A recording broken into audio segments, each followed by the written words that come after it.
Hello, Luxies. Welcome back to the Luxury Live Show. With us today, myself and Amy, are two gorgeous ladies from Australia, Dayle and Meredith. Welcome back. Hi, ladies. So good to have you back.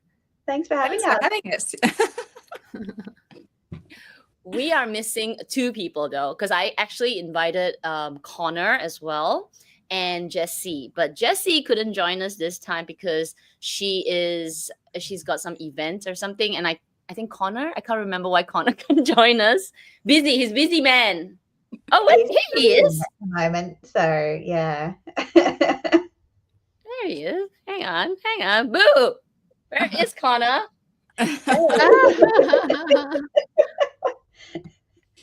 This is his contribution. He'll just troll us the whole time. Yeah. He's meant to be studying. Oh, Connor, you should be here. We need you.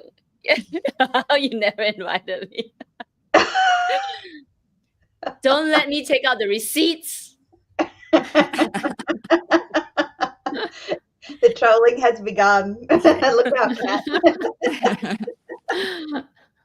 Oh boy. Okay, so today we have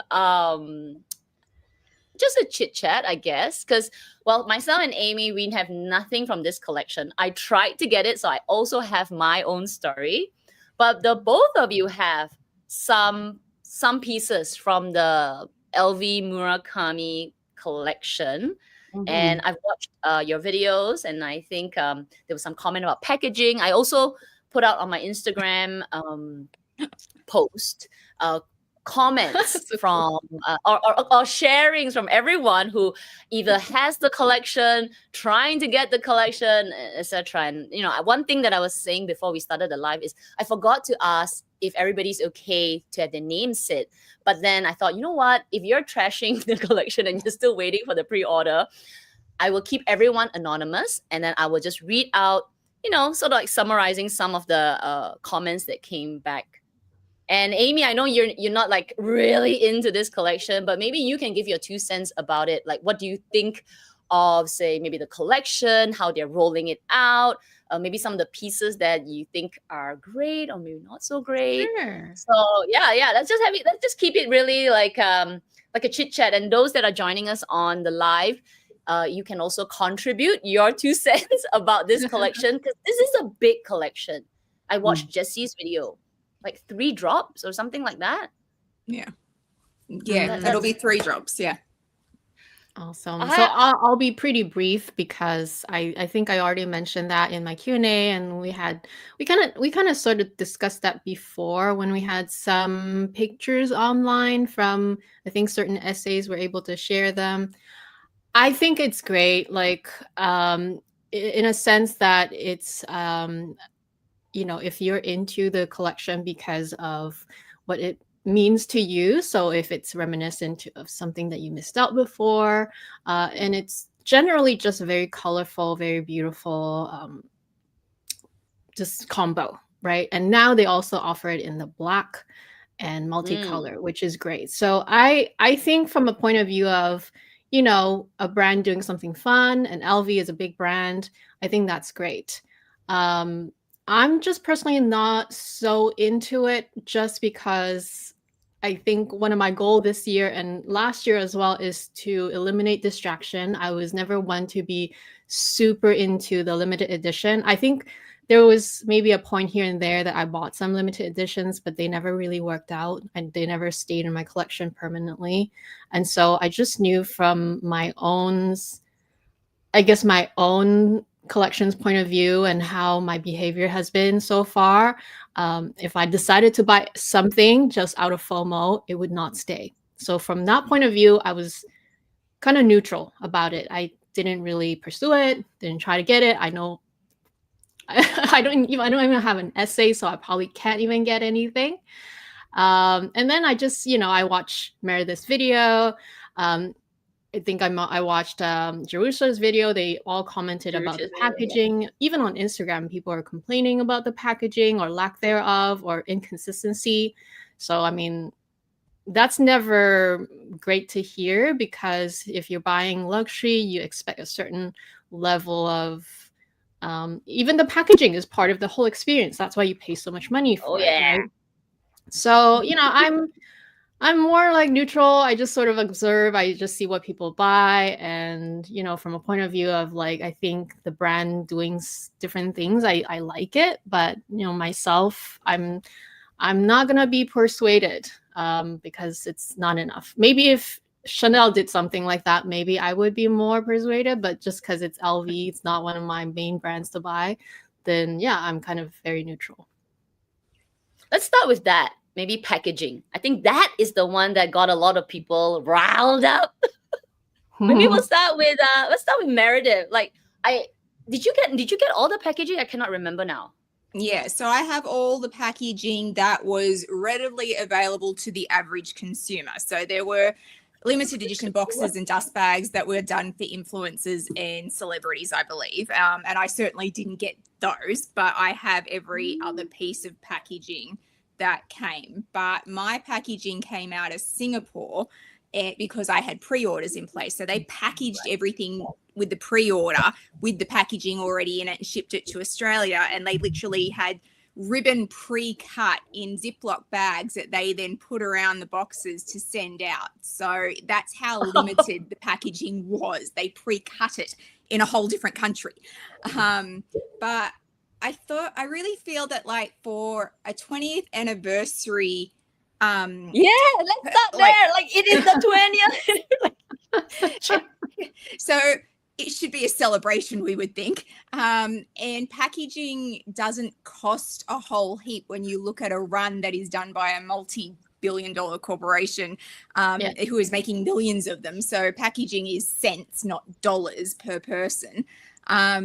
And you could have just made a whole heap of people happy. But when you look at the different times over the last 20 years, like when it was released the first time, when it's released this time, 20 years ago, Marc Jacobs was trying to build the brand. They had to do it really well because they were trying to build at that point. It was trying to create hype and getting people in. And then we had the rise of this through the first round of influencers, the Paris Hiltons and the Jessica Simpsons and that kind of stuff. So that was the first time they tapped into that kind of hype. And this time they've tried to replicate the hype with Zendaya, but they've missed some of the crucial elements that Marc Jacobs, I felt, really got it better than what they do now, because they don't need that anymore because they'll just make money anyway. So things like the packaging got left behind, because at the end of the day, they know they're going to sell it and they know they're going to make money. So why are we wasting any of our dollars to make a consumer happy who's going to buy it anyway? I think they've lost some of the fundamentals that Marc Jacobs gave us 20 years ago. Great point. Let me read 2 comments, then we'll jump to Dayle. So, I was just going to say the name. Anonymous says, it's ridiculous that they advertised with fake packaging, which was given to influencers. Another one, disaster for customers. Too many inconsistencies across the world. Ooh. Dayle, what about you? Look, Dayle, I mean, wait. Connor's saying, put away your parents. Baggy moment. As Meredith referred to the packaging being sent with each order, so I didn't order in the pre-order because what I wanted wasn't available in the pre-order, but I could order it before launch, so like a day before or something.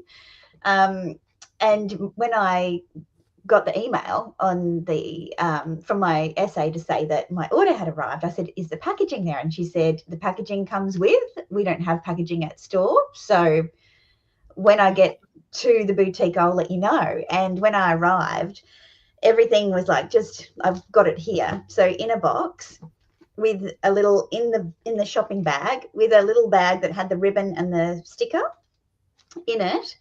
And because I had two pieces, the sunglasses and the bag charm, but there was only one ribbon, she was going to go and steal a ribbon from somebody else's. And I said, no, like, I don't care that much. I know people care a lot, so I'll be happy with this one.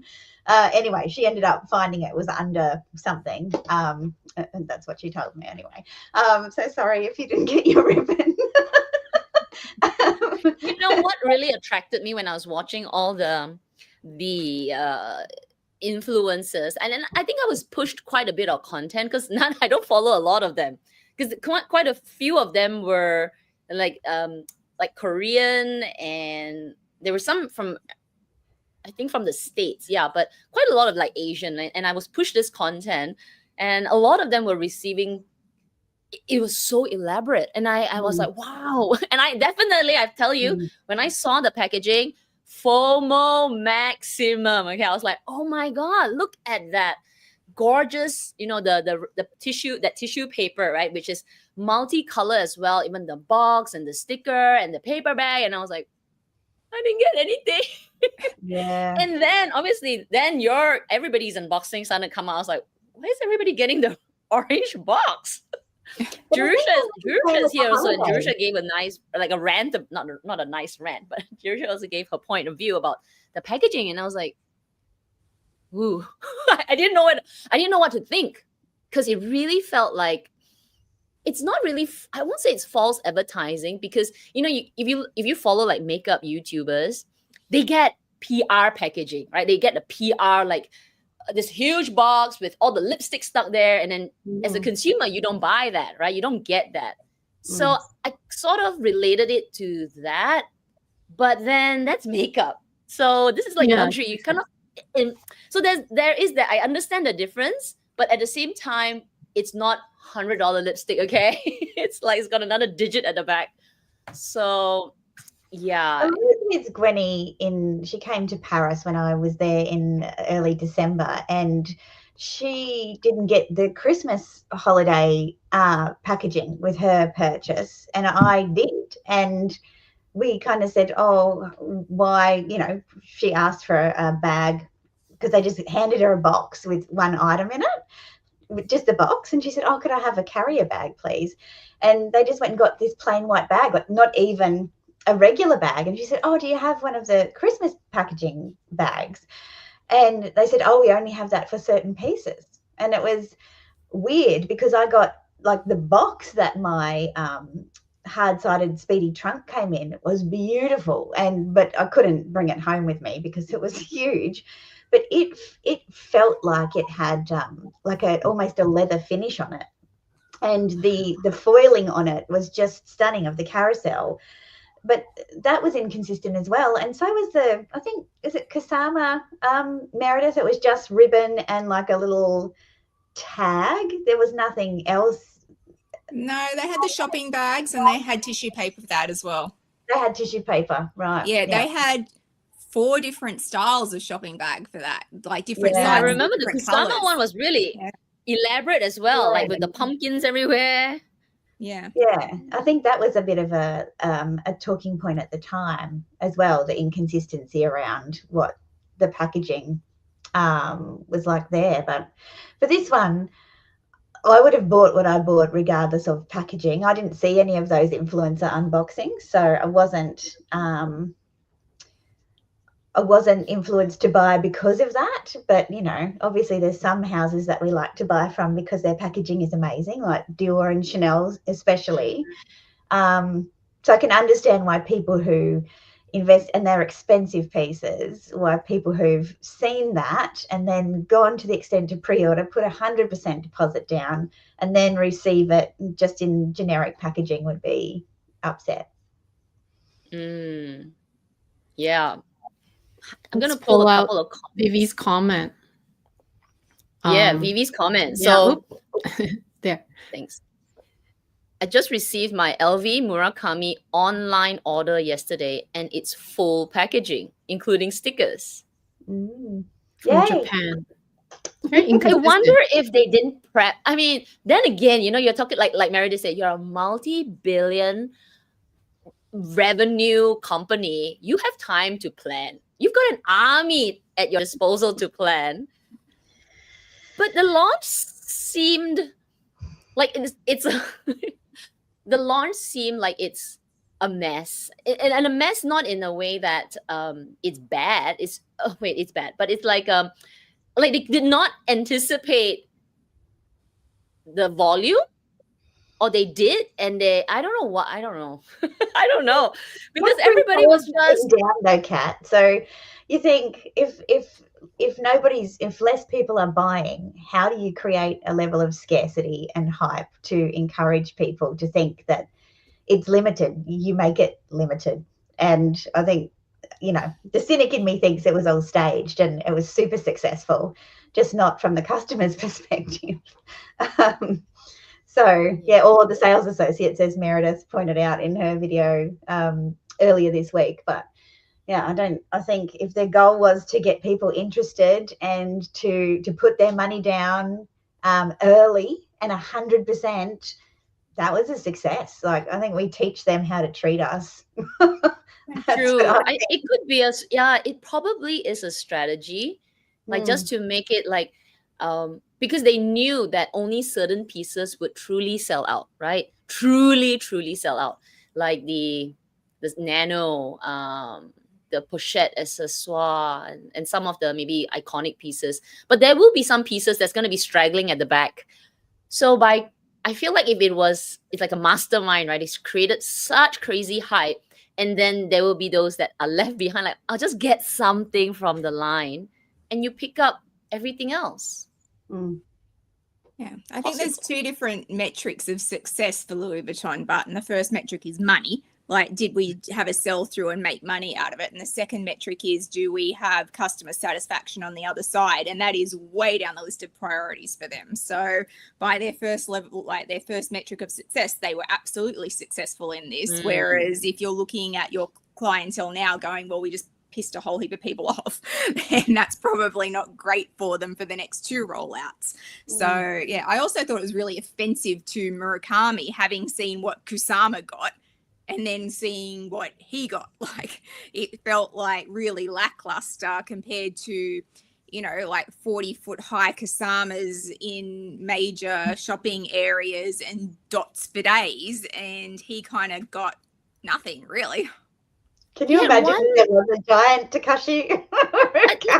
Well, he's a much Did he get one installation in Japan? Like I think there was one installation in Japan. If I remember seeing on his Instagram, like they were constructing something. But yeah, it wasn't a giant Kusama on top of a building for sure.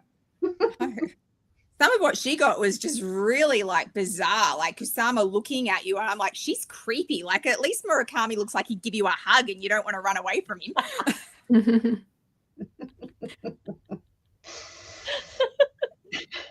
But there's also, nowadays there's for companies to be more responsible for the earth. They're trying to also kind of be more mindful as to, like, even with the packaging, less plastic, this and that. Do you think that could be maybe one of the reasons why they didn't include all of the packaging that they did give to the influencers? And also, do we really care? Like, at the end of the day, that's be the excuse, babe. Maybe, but I'm just saying, like, how, like, honestly speaking, I do care about packaging too, but at the same time, I also feel like, after accumulating so much, there is a point where I stop wanting to have the box, stop wanting to have this and that, even the catalog. And I'm just like, because I'm going to throw those things out eventually. They, initially I'll try to keep as much as I could, but I run out of space, right? And then when you're trying to declutter, you're going to want to throw out the older boxes or the older packaging or whatever, right? That's just sitting there, not being used. And while I think initially when you receive the product, you're all about the packaging and you love the colors on the papers and all of that, and you try to keep all of that. But realistically, how many of us actually keep those or use those afterwards?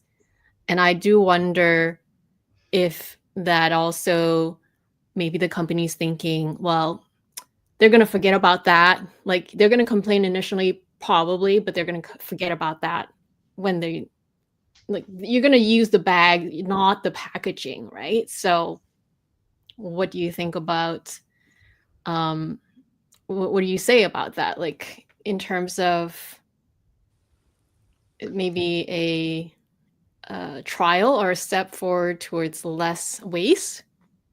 I think if they declared it up front, Amy, like it would have been totally believable if they said, 2025, we've made a call, we're simplifying our packaging. That includes all of our limited collections, and we're doing it for XYZ and our corporate social responsibility and sustainability practices. Cool. They didn't say that, and I think that would be a really good response from their PR people if they were going to come out and respond to all of us complaining. I have to agree with you. After just moving house, the amount of packaging, particularly limited edition packaging, that went into the big skip bin out the front, because I just went, why? It was fine when it was sitting there, but when I had to move it, it's a totally different thing. Yeah. So I've only kept, a handful of things, and in that moment, deciding to move it or throw it away was really easy decision. But if I was never in that situation, I'd probably argue the opposite and say, I'd keep all the packaging. And I did. I kept everything, because if I was selling something, I wanted to give somebody that as like a new experience. That was my justification. And I did most of the time when I sold. But now I just think, I don't see the price differentiation between selling something without a full set and selling something with a full set enough to keep everything. So I guess that's my perspective on keeping it, using it, valuing it, and the environmental bit. I don't know what you think, Meredith. Yeah, I agree. If they thought it was an environmental impact reason behind the packaging, they would have said so up front. They would have gone into it. No, they knew they didn't have enough packaging. They knew from the outset. So they could have easily made that call very early and said, we're going to have really limited packaging because we're, moving towards sustainability and whatever else PR statement they wanted to make around that.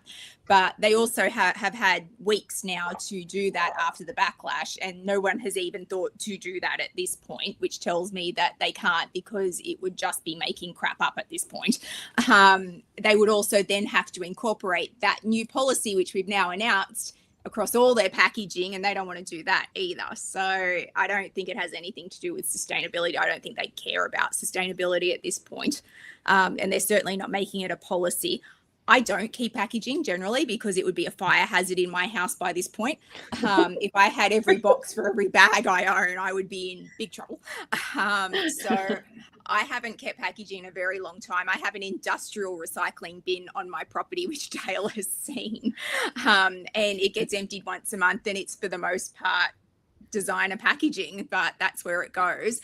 But I do keep the limited edition stuff. So at the very top shelf right up here is a selection of very limited packaging, like Fendace stuff, Kusama stuff, some of the Christmas releases from Louis Vuitton, my boxes, my special order, Hermes, and that kind of stuff. Like, they're the ones that I'll keep. And I will definitely keep my packaging from this release, which is why I'm disappointed they're not doing different packaging for the cherry blossoms and the cherries, because I would have loved 3 sets of packaging to go with that. I think it would have been really smart marketing. But yeah, I think generally speaking, brands that have tried to go sustainable in their packaging over the years have had massive backlash about it. So my husband loves Breitling watches, and has many of them, and they went sustainable in their packaging, and the backlash they got from, I used to get this beautiful wooden box, and now I get this crappy little cardboard thing that if you get it wet, it falls apart, and I've got my thousands of dollars watch in it. What is this crap? Like, there is backlash at a luxury level to give someone a sustainable packaging. So brands have to do it very carefully if they want to do it at all. Yeah, totally agree. I think it's, and Amy, remember you said that obviously we jump a little bit, not LV, but like Hermes. In Canada, you get charged for the paper bag. Yeah. Yeah, we do. It doesn't matter that it's a luxury company, because they make tons of profit off of their products. Yeah. But every time, so that's why I also stopped taking paper bags. As as long as I remember to bring my own cloth bag, then I don't take the, because I have so many bags also from the brands. I do keep them, so I do keep packaging in most cases. But if, let's say, like while I was in Hong Kong, I was packing back a whole month's worth of clothes and other necessities back, and plus my purchases, there were some boxes I didn't bring home. Like I just left that all behind. But usually if I'm shopping here, I try to keep as much packaging as possible. But these days, because it's been years now actually, they started charging like 25 cents, 50 cents just for a bag. So each bag you have to pay for it. I stopped taking them because I already have enough bags. And then it's sort of like I still wish that because I'm buying this expensive luxury product, whether it's a pair of shoes or a bag, whatever it is, that it should come with it, but it doesn't, because is it a provincial law, or is it just by law per city? I'm not even sure. But yeah, we do get charged for our bags. And I think so does Hawaii. Hawaii also, yeah, because Hawaii is another place that I buy luxury. I do get charged for my bags in Hawaii as well. So, it's sort of like, that's why I brought up the point about sustainability. Like that's one of the initiatives that they started doing. Whether you are a food company or a luxury company, it doesn't matter. We pay for each container and for each plastic bag actually here for takeout or whatever. So it's sort of become a habit of us to try to remember to bring our own. Sometimes we don't, because you don't always come prepared, but it does make you get into a habit of trying to be more conscious about it, which is why I brought up that point, which I know is not going to be accepted worldwide, but it is something that we have done here for years now. That's unique. I think it's to give we have our own bags for groceries, but not for luxury. Like not for some stores will I guess it's like an exchange. Like if you want a bag, you would pay and it goes to a charity or some kind of foundation. But yeah, not for luxury purchases. So when you say that makes total sense. But here we haven't gone to that extreme yet with our policy on bags and BYO. I use them as a bougie recycling receptacle. So like the bag, like the Louis Vuitton bag, sits on top of the kitchen counter and all the recycling goes into it, and then you take it out to the recycling bin to go out on bin night. So it's just a bougie recycling receptacle for me.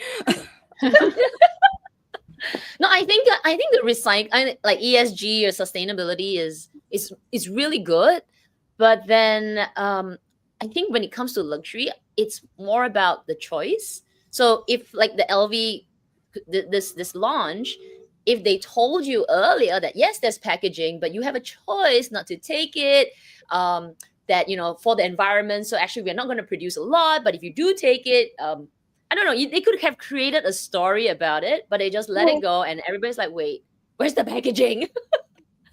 and all that, right? Okay, so packaging aside, okay, so we hammered that point down. Let's talk about stock. So let's talk about the pre-order. Okay, so I can share my experience on the pre-order because I do want the Nano Speedy in white, because I have over the years looked at the pre-love market, and it's definitely one of the pieces that will hold its value. And even the ones that are so old and kind of nasty, they are still expensive. Like I saw a pretty good one here in Singapore. Pretty good. Okay, so no stains, but Vaqueda's a little old. That was going for about 2,800 Singapore dollars, which is pretty much close to the retail price of the new piece. So I expected that the new piece is going to be wiped out. So anyway, I have sort of like an essay here in Singapore. So I texted this essay way before the pre-launch or pre-order, and I said, hey, when the pre-order opens, can I please please let me know. So that was all fine and dandy. And when the pre-order came open on the morning, she said, okay, I'll text you early in the morning at 8 a.m. 8 a.m. Don't wake up. But anyway, 8 a.m. And you just pre-order. So I was like, oh, great. So 8 a.m. she texted me, can you pre-order? I was like, oh, okay, yeah. Then she disappears for like 10 minutes, okay? And I'm like, yeah, send it to me. So they need to send me a payment, I think like a payment link. And she was quiet for a little bit. And 15 minutes, I'm not joking, 15 minutes. She comes back, she says, I'm so sorry, Miss Cat, it's sold out. I'm like, wait, it's pre-order, right? It's pre-order so that you know how much to make. How can it be sold out? I was a bit like, so what do I do now? Like, I'm trying to pre-order so that you know how much to make. She's like, I'll text you again on launch date. So on the 3rd here in Singapore, then I think there will be more stock. Mind freaking boggling. So that was my experience. So I was this close to getting it, but apparently at 8 a.m. So all the client advisors probably texted all their customers and said, pre-order's open, and everybody just hammered the system to put their pre-order. And in that 10-15 minutes, it was all hell break loose for the Nano Speedy, and they closed the pre-orders. A jaw drop, I was like, I have receipts. So it's like me in my bed, like, what? In 15 minutes. So I can shed light on exactly how that rolled out. So the pre-orders were started on like at the beginning of December. So for VIPs, we got the lookbook. They take your orders, they take your money, and then it's a deposit without being applied to anything. So they basically collect all these orders, and then at a certain time on a certain date, I think it was like a week just before the New Year, between Christmas and New Year, there was a date, and every sales associate had to be on a computer at that exact moment, entering all those orders. So for example, my sales associate, I think had about 60 orders he needed to do, and he'd only opened up to the VIP. So he had like trunks and all sorts of things that he needed to order.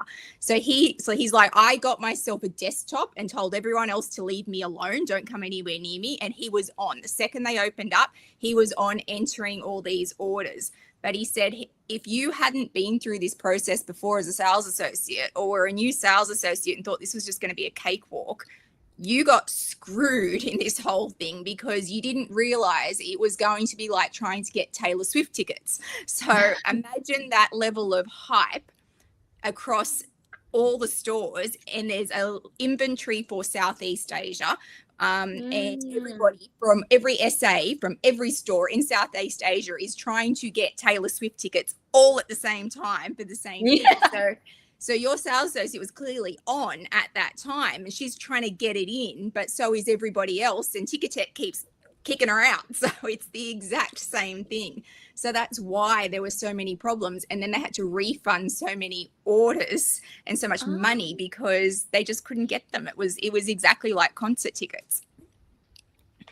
Oh.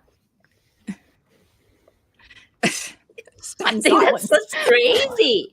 I mean, so I thought it was like when I hear the word pre-order, I'm thinking like, make an order 6 months later, or whatever time they will make it. So it's sort of like this. I thought if you pre-order, if you don't get it on the 3rd, it's part of the production line over a course of say 6 months, right? Because they really don't know, but they didn't even take any extra pre-orders, which to me is a little mind-boggling. Because if you are waiting for this collection, you wait it out, right? So you say, hey, your pre-order is in, but because of such crazy demand, it's a 20-week wait time.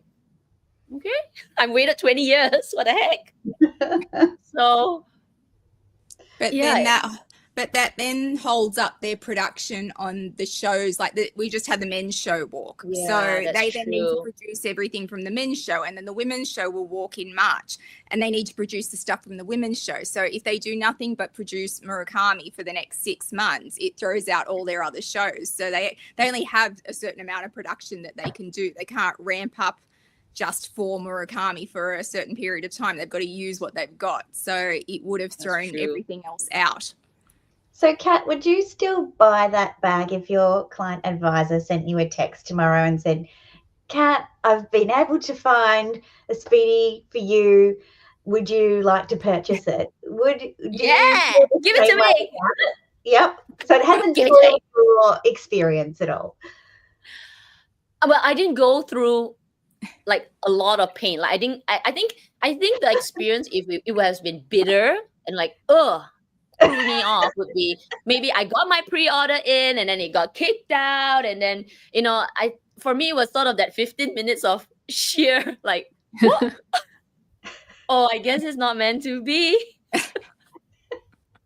Yeah, but if it was meant to be and I'm all hyped up and excited, and then my pre-order didn't come or it got canceled halfway, I think that would be a bit like, that would be distasteful.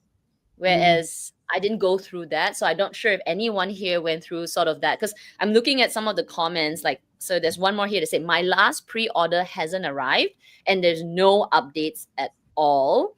Let's see. Oh, and this is another one.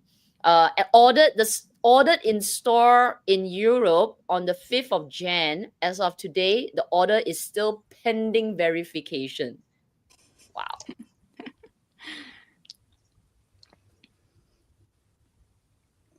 Did you pre-order, Dayle? I can't recall because you got the No. Well, I attempted to. I picked 2 items that I would be keen to have purchased, and they weren't available for pre-order. So as soon as it launched, I texted my SA and said, "Hey, any chance that you can get your hands on these?" And she was able to. Yeah, after a lot of pre-ordering at Fendi, I've got like a bit of a policy now where I don't like to, I'm like, if it's meant to be, it's meant to be. I'm not going to put money on things. And then, I guess the policy at Fendi is a bit different to Louis Vuitton, where you only get a store credit. You don't get your money back if you don't like it or you change your mind. Whereas at LV, you can, say, oh, I don't want it, or return it, and you can get a refund. So yeah, I'm kind of, if it's meant to be, it's meant to be about those things.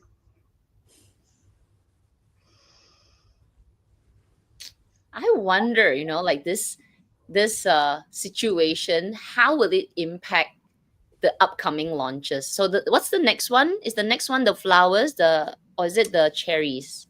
Yeah, the cherry blossoms. So I expect they will start pre-orders on the 3rd of February for that. And then that comes in towards the like 2 weeks later, I think, like somewhere at the end of February, beginning of March, we'll see those orders come in. And then cherries is like May off the top of my head. So there's another reason they can't continue to produce pieces. They've also got to produce cherry blossoms, which I believe have already been produced and are winging their ways to head offices. And then they've got to produce cherries, as well as they've got to produce 2 shows, and then there'll be capsule collections. And it's just constant. The amount of product they put out now is just insane. What? Sustainability. Basically. Yeah. Let's see. Let me look at some. Did you see any comments, Amy, that we should pull out? Well, I was just reading, since Jerusha's here. Oh, yes. Yeah, she has a couple of paragraphs. I see what you're saying, Amy, but no, Dior would never skimp on product, would never skimp. They are LVMH made subsidiary brands.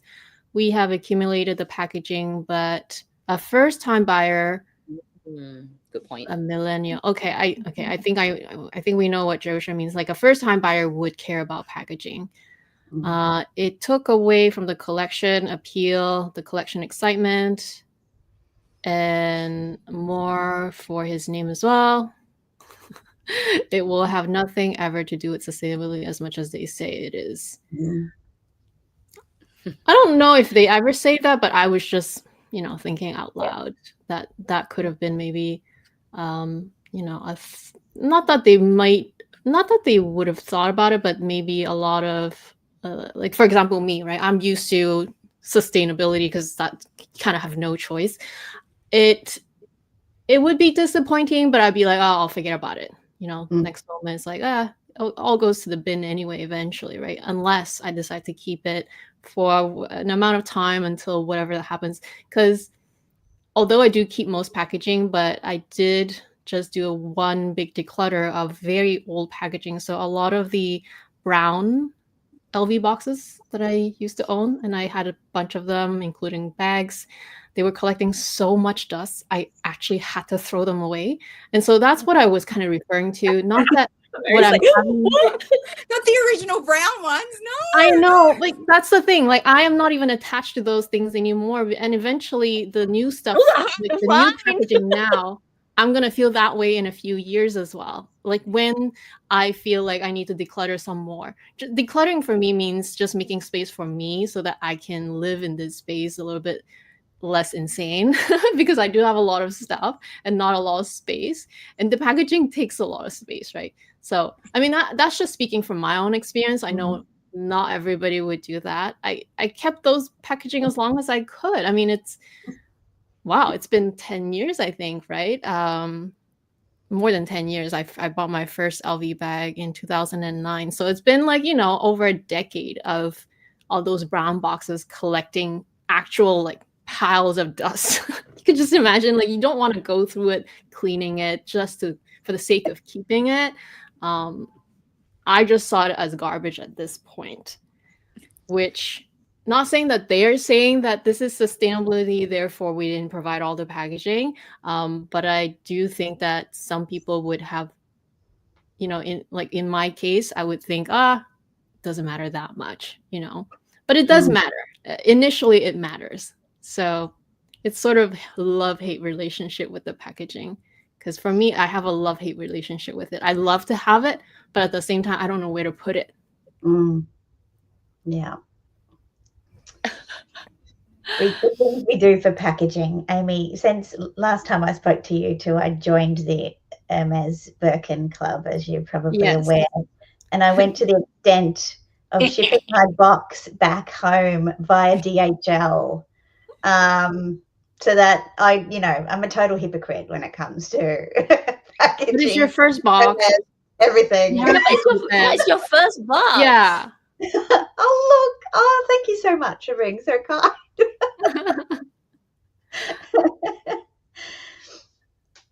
And I agree with Jerusha. Like Dior does above and beyond in terms of their experience for the consumer. I only have one bag from Dior and I kept all the packaging. I don't think I'll throw those ones away because I only have the one. So it's true, for your first few experiences, you want to have the whole experience, including all the ribbons, all the paper, whatever it is that comes with it, the booklet. But even then, I haven't, like, I have a booklet, like there's a cellophane on the booklet I haven't even opened from Dior. I have it, but if you're being honest with yourself, what do you do with those things other than just taking space in your home? Yeah. I have a thing about luxury in any space should be a luxurious experience. So True. If you are touting yourself as a luxury brand, everything you do should have luxury attached to it. So, for example, here in Australia, it gets very hot. I'm about to turn the fan on in this room before I die. If you buy a Mercedes in Australia, it doesn't come with air conditioning. It's an extra still. And I'm like, and it doesn't automatically come with leather seats either. It comes with cloth seats. I'm like, are you a luxury brand or not? Because if you're a luxury brand, there are some basic human rights that go with that, and that's leather seats and air conditioning. So, especially in Australia, of all places. Your car has no air conditioning? Yeah, well, you have to add it as an extra. It's not a given. I'm like, but if you're a luxury brand, be a luxury brand. So packaging at a handbag level is very much the same. Are you a luxury brand or are you not? The packaging comes with the luxury brand. So I think it's one of those things that if you want to be a luxury brand, you have to provide the whole luxury experience. When I go pick up my luxury car, I want the flowers, I want the bow on it. I don't care that I've done this several times before. I want those things because it's a luxury experience. So, and if you're not getting them, then you shouldn't call yourself a luxury brand. Yeah. Yeah. Warm champagne's the other one that really spoils the moment. While we're talking about our first world problems, I'm just like...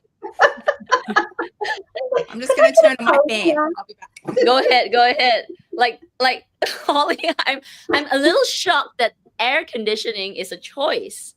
Like, no, it's an add-on. It's an add-on here. It is. No way. Yeah. So okay, so Holly Grace comment: who in their right mind would get a car without air con? So I think these days most people would add the option, like at the very least. But my parents, when they got their first couple cars, they didn't add air con. We had to roll out the windows manually. It's because it's a budget thing. We couldn't afford it. We could only afford the very basic car. And for our first 2 cars growing up, which most of the time my dad drove away anyway, so we didn't even have a car growing up because he had to drive pretty far to go to work. That's what we had. We always had to just roll down the window. But at the same time, it's showing your age, Amy. Huh? What? Nothing.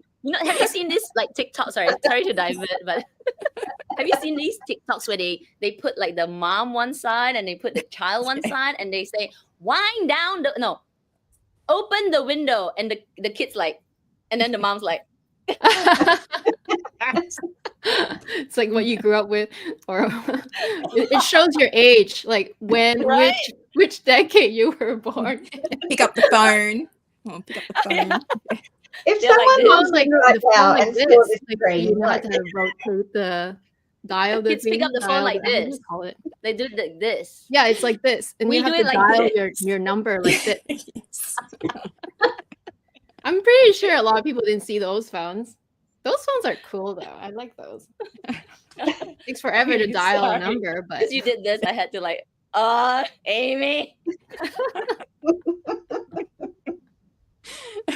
Okay, coming back to the aircon. I'm sorry. I'm beyond shocked because that's like brushing your teeth. It's basic in here because I've never gone to a car dealer and said, does it have aircon? It's a basic human right for you because you live in a tropical country. We only need the aircon here for like 4 months. Let's give you 4 months. 4 months out of the year. And then the rest of the year you have the heater on. But your expectations do change. My very first luxury car, they're like, it has heated seats. And I was like, okay, cool. That's great. Like, fantastic. And then you get the next luxury car and it's like, does it have heated seats? Like, I want the heated seats. I could have lived without them at the last one, but now I've got them. I can't not have them. Actually, that's a great point. So between LV and obviously Meredith, you buy Hermes, and Dayle, now you have joined the cult. So it's a bit of a change, right? Because you, like you said, you get everything, whether it's Dior or LV, with the packaging, with the whole experience. And then when you go to Hermes, they're like, here's the orange box. Everything's just the orange box. And they don't really, I think Hermes is one of those that they don't really do packaging. I mean, yes, you get your paper bag, but it's the same. No, you don't get your paper bag here. You pay for the paper bag. Does packaging very well generally though. Like it's probably the worst packaging overall. Like it's so basic. It's like throw it in the dust bag, in the box. Like there's no care taken, generally speaking. Whereas the thing about the Hermes packaging, despite how simple it is, how do they keep the paper so crisp? This is what I want to understand. Like no creases. Like how do they do that? Like that is a luxury, I think. I think that's like, the how crisp it is. It's like crispy the paper. I don't know. We're trying to find where's the luxury, are we? We're like, at least the paper's crispy.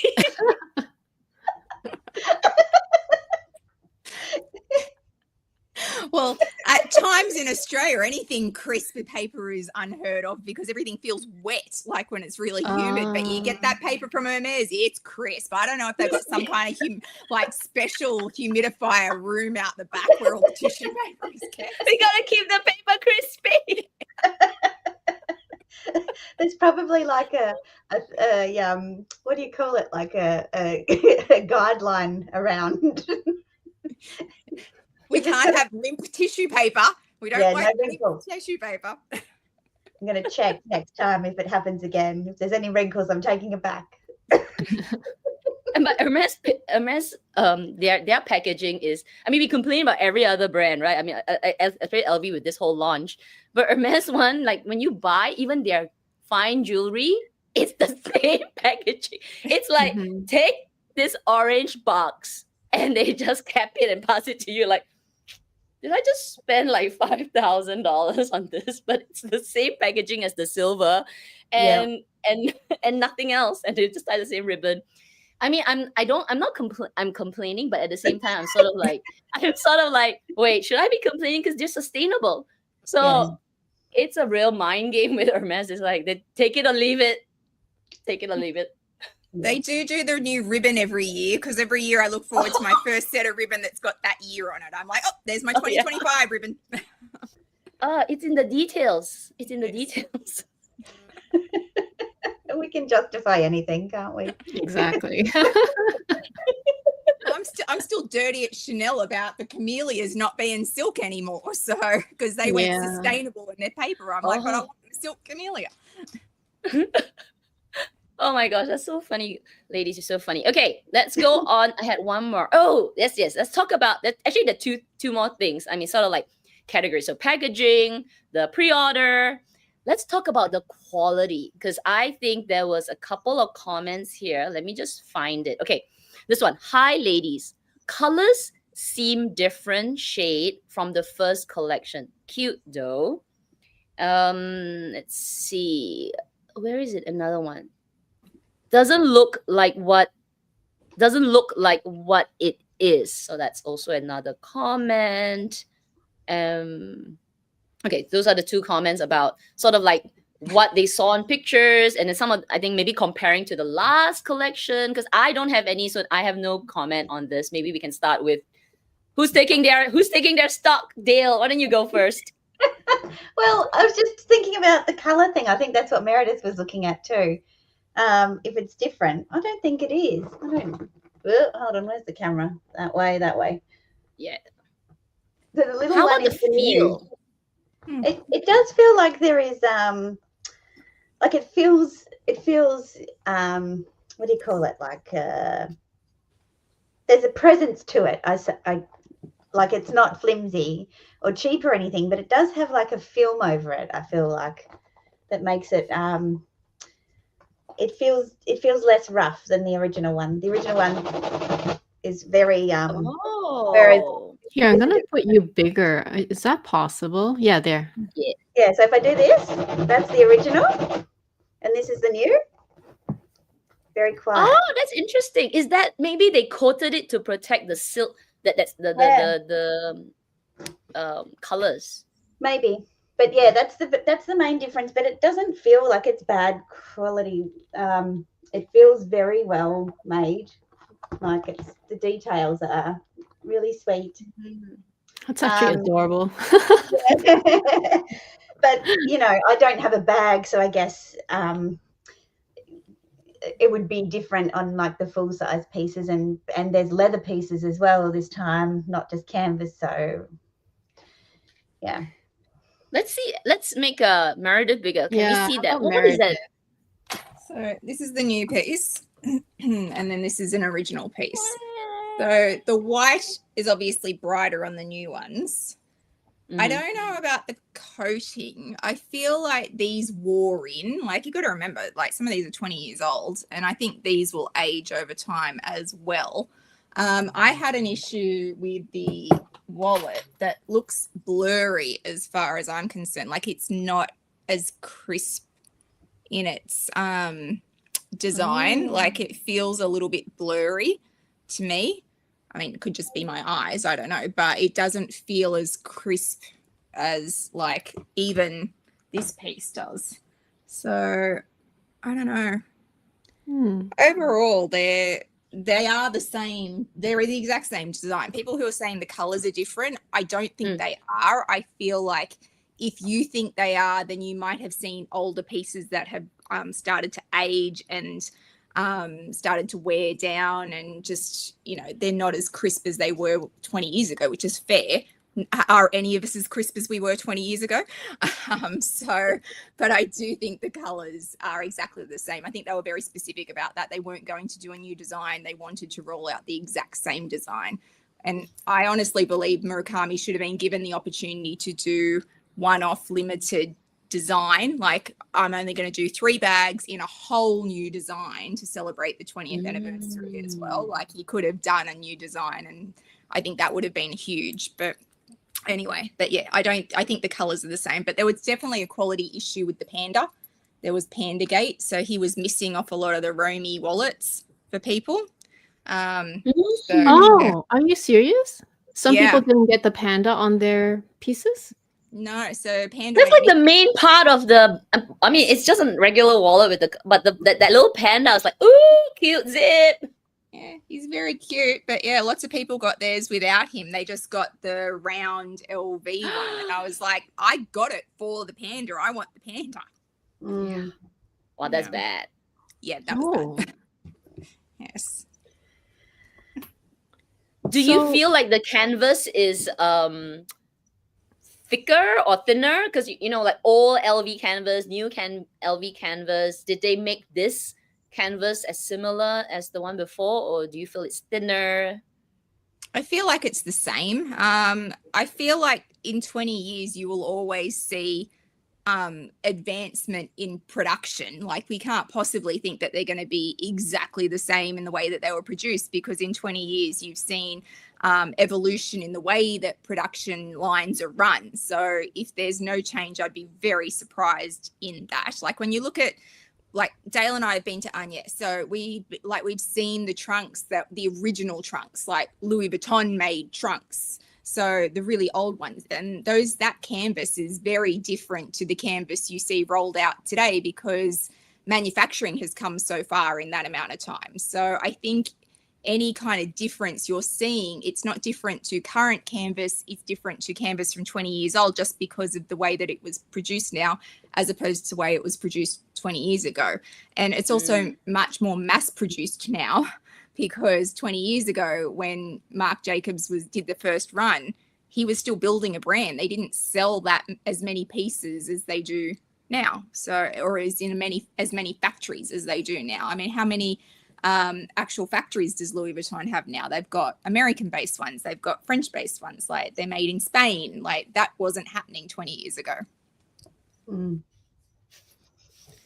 Were you able to get all, so both Meredith and Dayle, were you both able to get every piece that you wanted from this collection?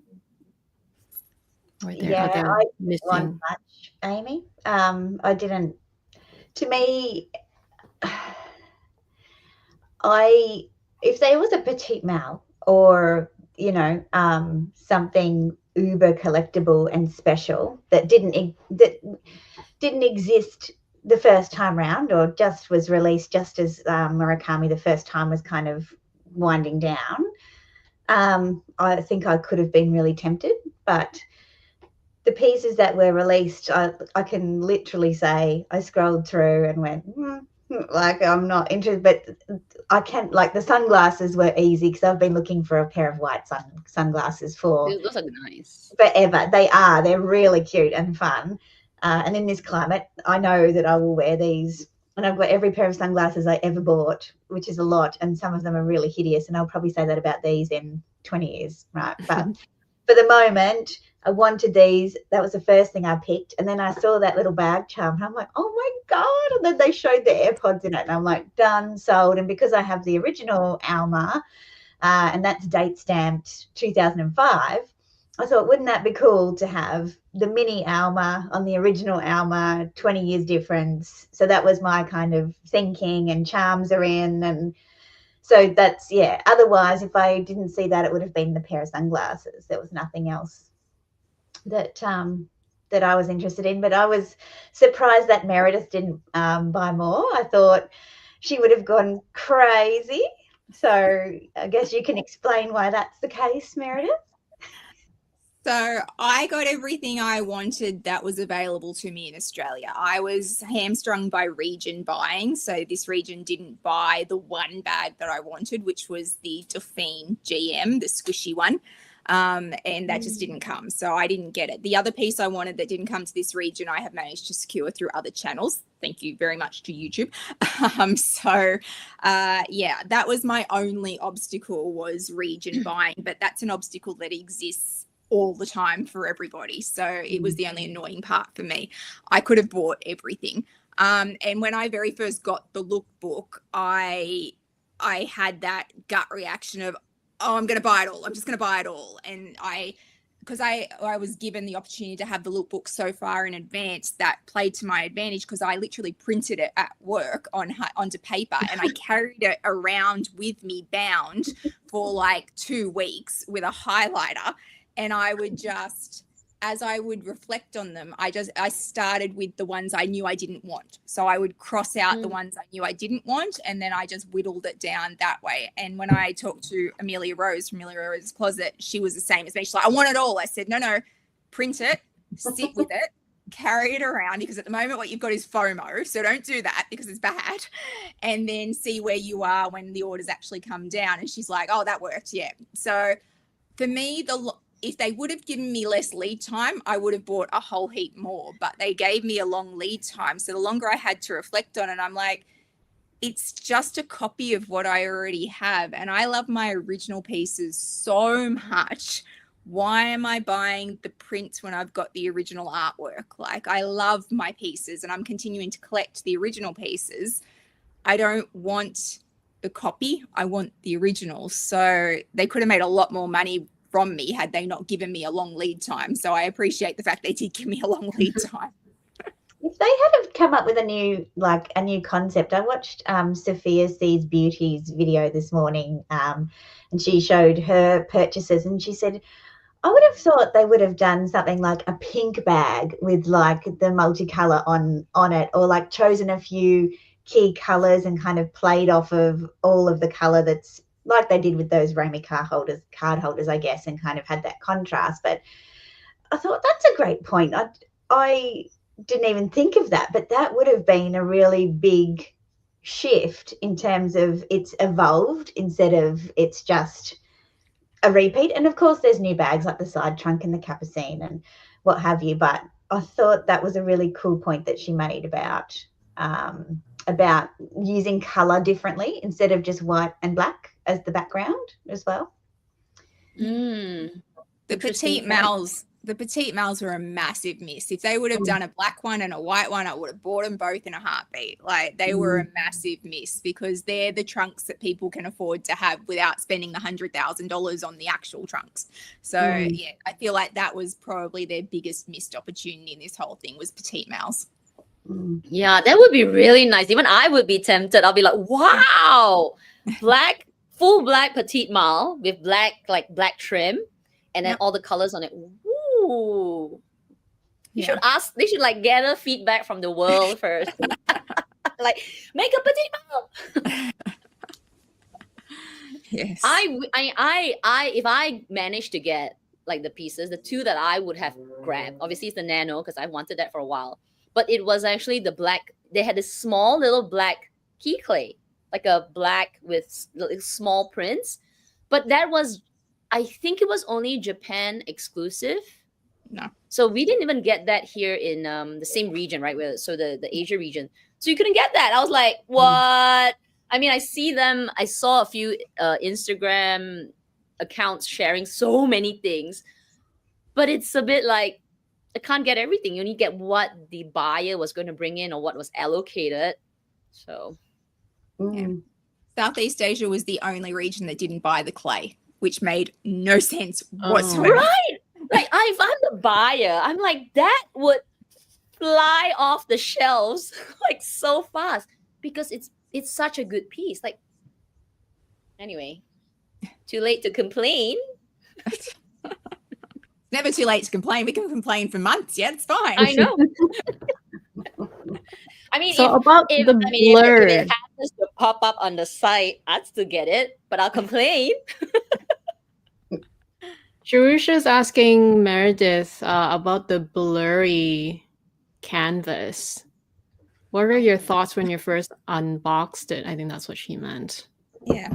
I thought it was, I wondered if it was me or if it was actually blurry, and I still don't know. I feel like it might be a texture thing, like the texture of the canvas, and because it's a smaller print, so that's obviously the original size, and then this one's a smaller print. So I just wonder if it's coming up blurry because of the texture of the canvas and it is a smaller print. But it's like an optical illusion. Is it blurry or is it not blurry? So is it my eyes? Yes. Is it so because I don't know. Other people have said, I think it's blurry too, but is it or is it just an optical illusion? So I don't know. But I don't have an issue with it. I mean, how close do you get to your wallet? That's true. So I think the trick is to put it further away, Meredith. When yeah, in my word. Oh, it's clear now. when we get older and we need glasses, you start to hold the menu out. Yeah, it's like that. It looks right from here. Yes. But the print, the monogram print, even on their regular brown monogram, it's true that they're different from pieces to pieces. So maybe that's not I don't know if it's considered a quality issue so much as when they printed it, like how much ink there was in that time. I don't know. Yeah. When your printer starts to tell you you're almost out of magenta, like, can I print this one last run before I've got to replace the magenta? One more sheet. Yes. You're gonna see dots at the side there, like, okay. Nobody will notice. Oh, that's so funny.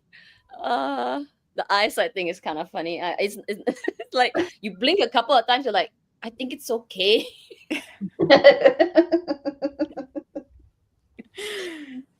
Yeah. Oh. I think Meredith's not at the point yet where she's got the seeing eye glasses, whereas I caved in late last year and ended up with my first pair of prescription glasses because all of a sudden I'm just like, I cannot read the bottom of the lipstick anymore to see what the shade mine. is. Like they're big.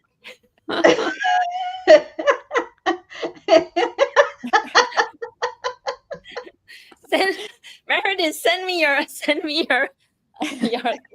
wallet. I'll check. You can probably see it from there, Kat.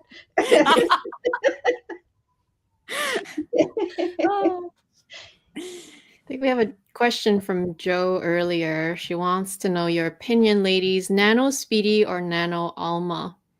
The only other LV bag she has is the side trunk, which she loves. I sold my AP Alma BB, so I have space for another one. Well, Meredith has both of those.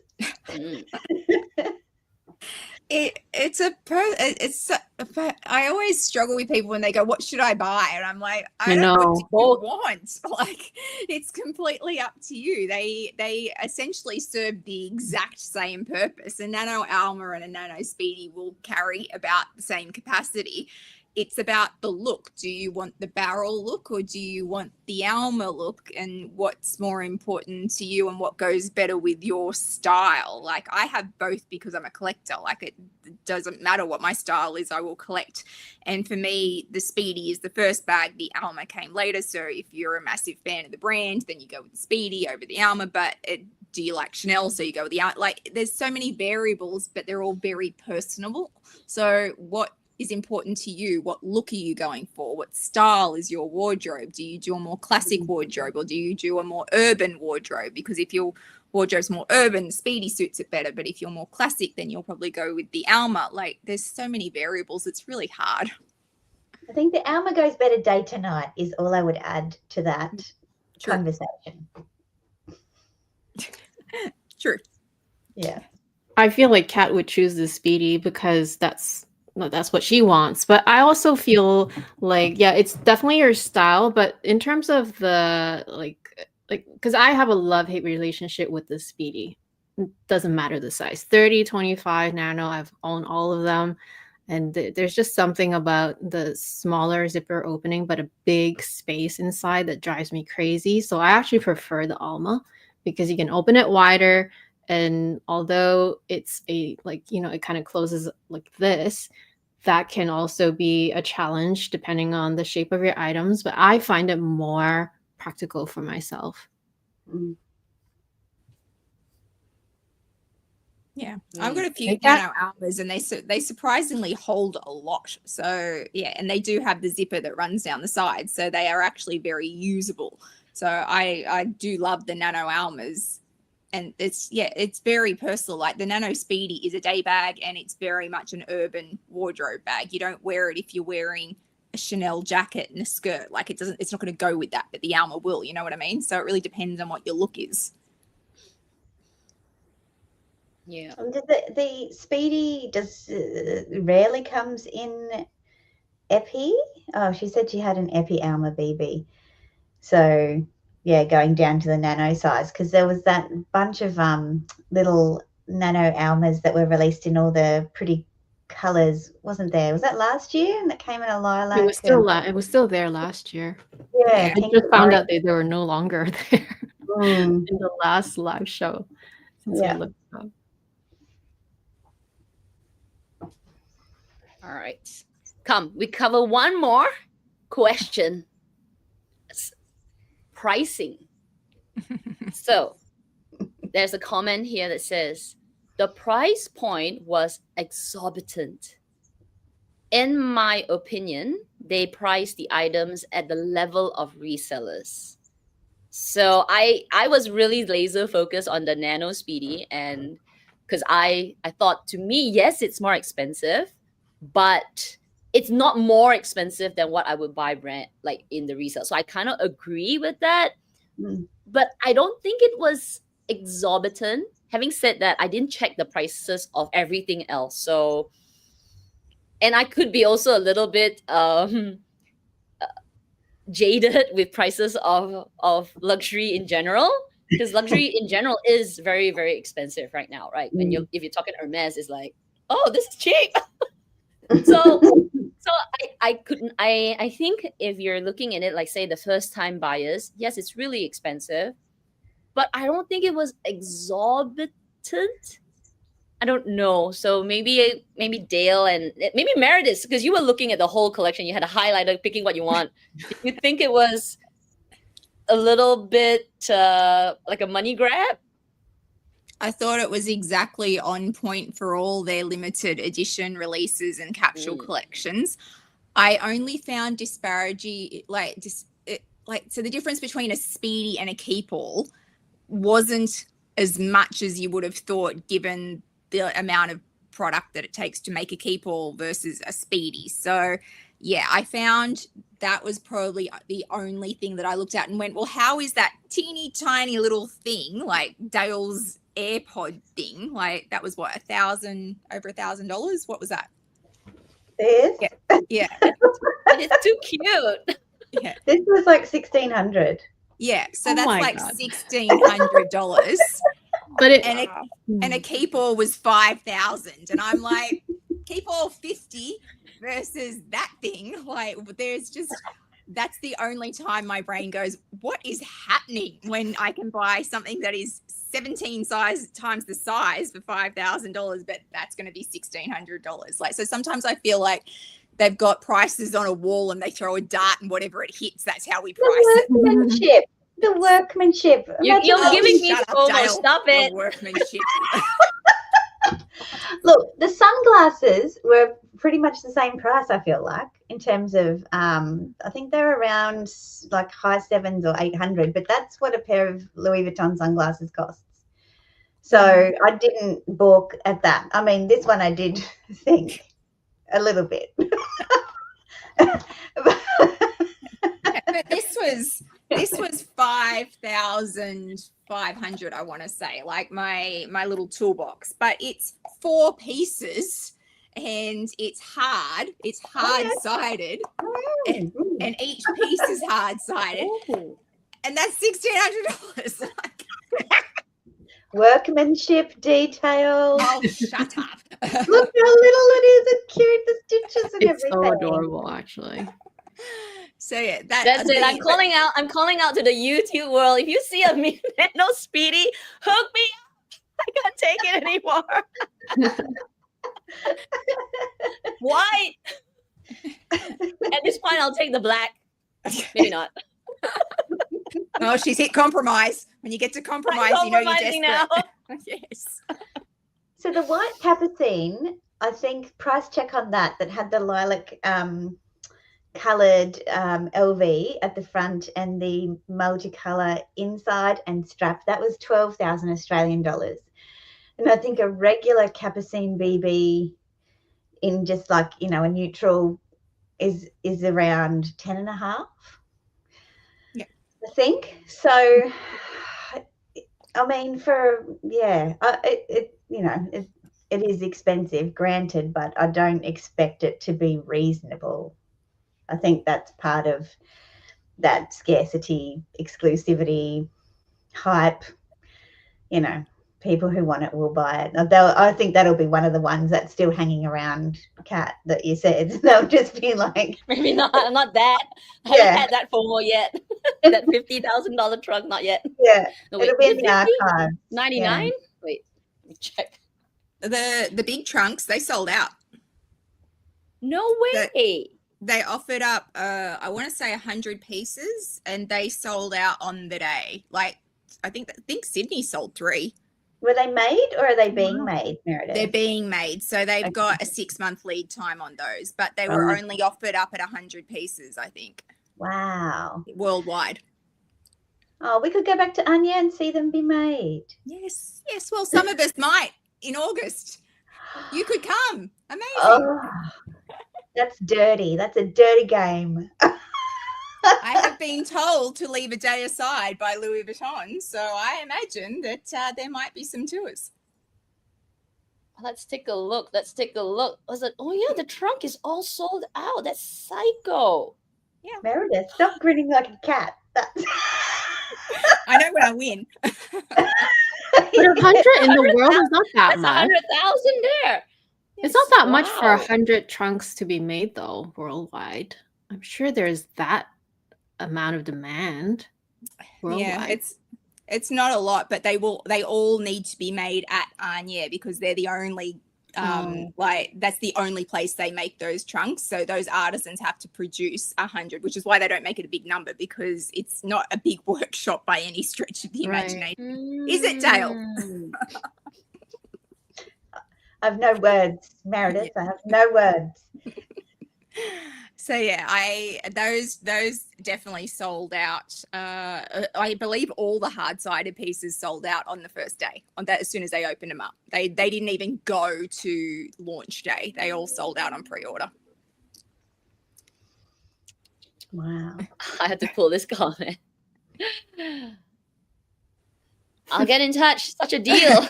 Such a deal. Oh, Connor's angling for a trunk visit himself. He wants me to set up Louis Vuitton to take him on an Anya tour for his birthday. Tell them you're my son. How old am I, Connor? Tell them you're my son. He was a big baby. Jurush is asking, biggest question, why no color leather interior? Colored leather interior? Oh, you mean inside the... Yeah, I think she means the suede interiors, like they did the red in the original run on the white.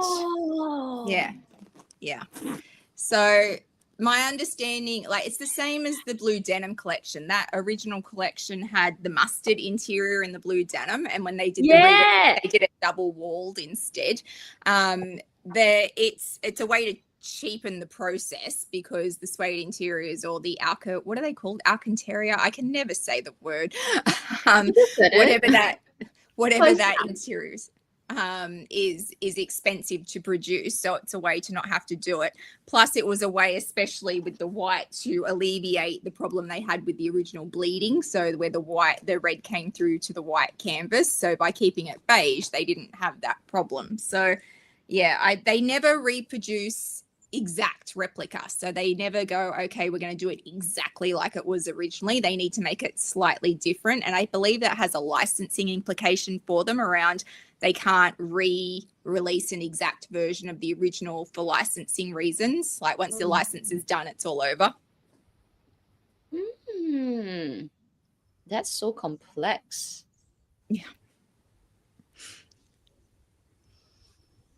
Yeah, I was just scrolling through the site. There's like a few things left, right? There's a few things left, like perfume. Yeah. What is this? Even the dog leash is gone. Yeah, I was keen for the dog collars. I thought they were so cute, but my dog, no. Yeah. So I mean, even though everybody so we can sort of round it up. I think even though everybody said it's such a mess, blah blah blah, exorbitant, so tacky, it wiped out. I mean, like if I want to go and say, okay, fine, after a while, let's just get something. There's nothing to get. So they have limited it enough that it created that scarcity and everything. I mean, there are a few things like this hair clip. I wouldn't buy it, but somebody might. Ooh, wow. I think Sydney has some notebooks left, and that's it. Like that was all they were left with. So there's just nothing out there. But I guess the question becomes, will cherry blossoms and cherries bomb because people are crazy about it, or will it sell out on the day because people are so scared by the fact that they're absolutely not going to get a piece because that's what multicolor taught us? So it will be very interesting to watch what happens. I think it would be the latter. Will it appeal as what the multicolor does? No, cherry blossoms never did. Yeah. But people who missed out on the first round might make a compromise and buy one because they feel so burned. It's also a much smaller run. There's a lot of pieces, but nowhere near as many that would happen in the first run. Okay. Are you getting any piece, Meredith, Dayle? Are you getting any piece? Are you eyeing anything? No, I'm not remotely interested in the cherries or the cherry blossoms. It's not my thing. Yeah, they're not really my thing either, but there's a pair of kitten heels that match the ones that I just got with the multicolor that are pink with pink cherry blossoms on them, and I quite like those because they match and it's pink. It's me. And there is a cosmetic case coming for that, and for those who know, I collect the cosmetic cases, so I'll probably just buy those two pieces at this point, assuming Australia get them both. Like there were shoes that Australia didn't get this time around that really annoyed me as well. So it's all going to come down to what the buy is for Southeast Asia, and I really wish I knew who the buying person was because I want their email address and I will just send them lists ahead of time, or I will harass them after the fact.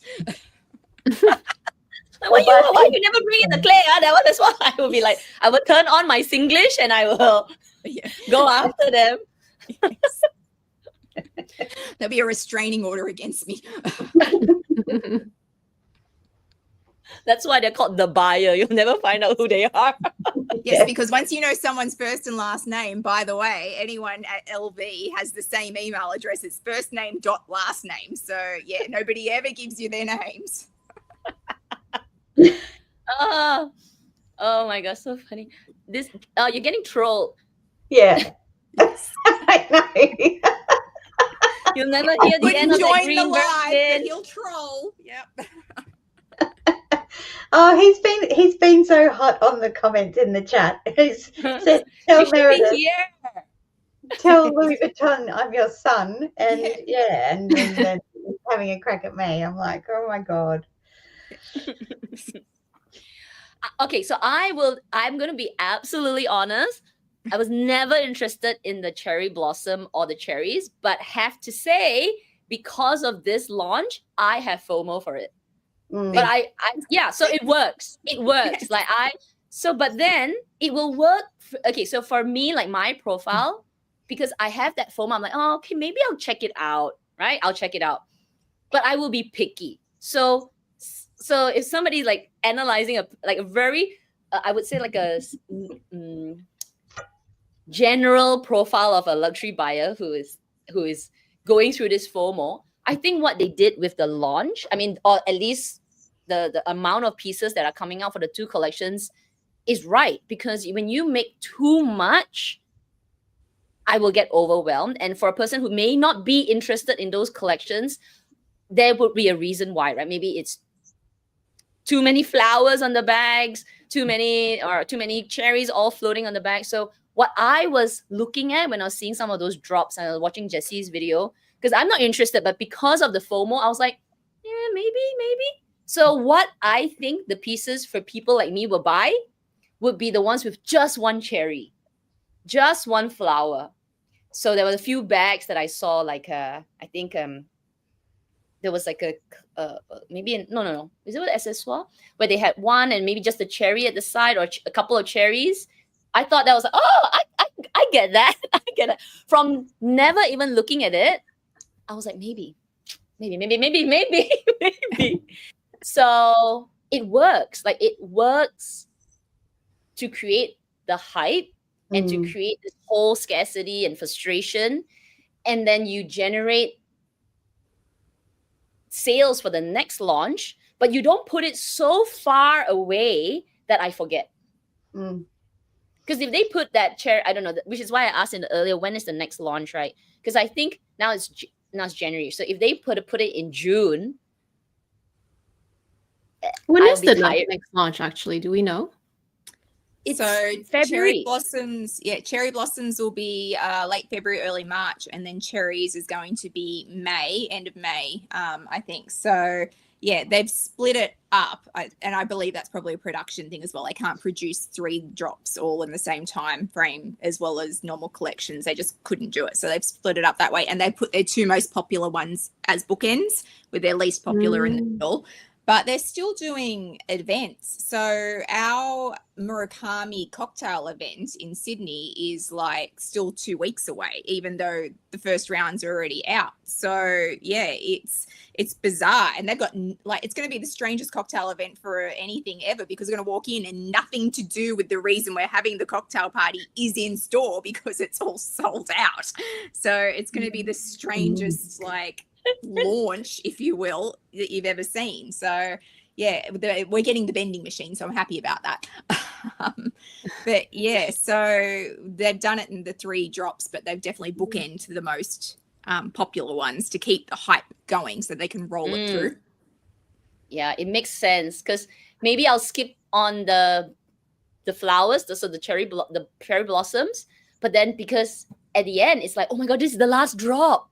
This is the last drop. Better get something now. Yes. It's now or never. It's now or never. I can just see myself reaching them like, I can't do it. I'm buying it. Why put myself through the pain of forcing myself not buying it? I'm too old for this. Just buy it. This cat with her $20,000 trunk because it was all she could get. But I got a piece. Hasn't the resale market just gone crazy too? That all the prices have gone nuts for multicolour at the moment. Like somebody asked me the other day how much I paid for my Alma. And 5 years ago, I bought this for $1,500, and now they're selling for $3,500. Like for still, yeah. And I'm like, oh, I don't think I would buy it for that. But should never say never. But yeah, so the original collection has had a spike too. I think it depends on where you're looking and who you have access to as well. Not everybody has Una in their back pocket. I know. Because I've got 2 pieces to unbox that have arrived from Una this week that were very well priced, that were original multicolored pieces. So I think if you have access to the Japanese market and somebody on the inside, that it might be a little bit easier. But yeah, we've definitely seen a spike, and there are some people trying to make an awful lot of money off the pieces that have been sitting in their wardrobe for a long time. Wow.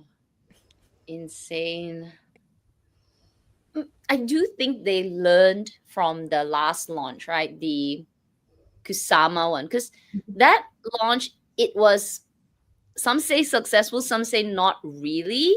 And that's because a lot of stock, there was still quite a lot of stock left over after a while. Like you could still get some of the bags, quite a bags, as well as like accessories. And to the point about, you were saying that, they should create new pieces, right? So I think new designs and new pieces, I think that's what happened with the Kusama line, because they had like new Speedy bandoliers and with faces on it or something. Like there were a lot of new items that didn't sell out in the end. And I'm wondering if it's sort of like, it's nice to have the new design, but when the customer is there to buy, because we have no connection to it, we don't really remember it. It's sort of like a new but old. Yeah, you just don't have that nostalgic feeling to it. So yes, I like Kusama, but I don't really. It doesn't invoke any kind of feeling for me. So a lot of those pieces didn't sell out, or if they did sell out, they ended up on the resale market for pretty good deals. Kusama wasn't a good test case. I think they've used Kusama as a test balloon, but it was never going to be a good test balloon. The original Kusama collection, when it came out, was a capsule collection.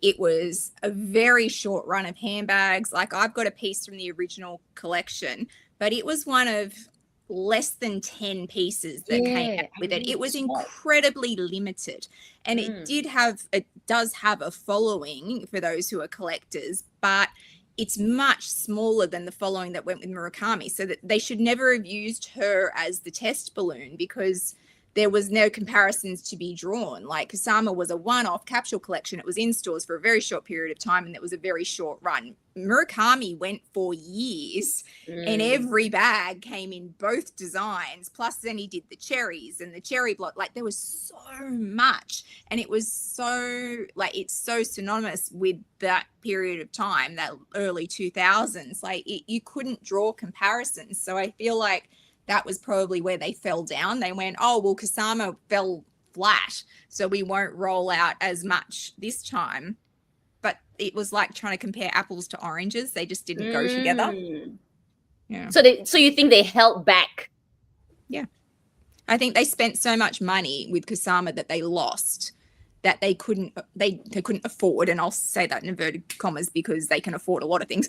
They couldn't afford to risk having that fall flat again. But I just think it's bad market research, or it's fantastic, like a fantastic strategy to make sure people feel like they missed out. It could go one of either way.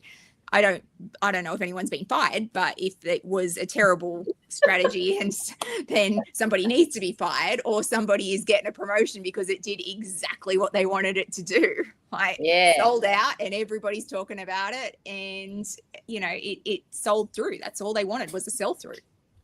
I wish I could go into Hermes's boardroom and say, can I see your 5-year strategy? Because I'm pretty sure there's going to be another Murakami multi-collection in 2026 if this succeeds. You mean LV?